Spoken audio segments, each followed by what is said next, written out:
Understanding opacity and translucency in radiology. What makes areas on an X-ray white or dark? Let's explore opacity and translucency in radiology.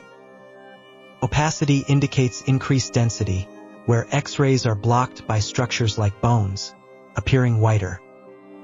Examples of opacity include bones, pneumonia, and pleural effusion, all showing increased density. Translucency refers to low-density areas, where X-rays pass easily, making these regions appear darker.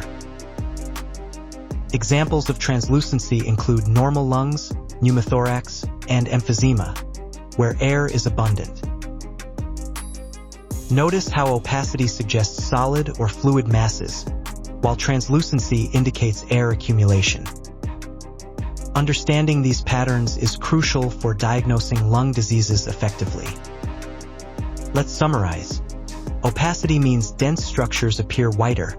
Translucency indicates air-filled areas are darker.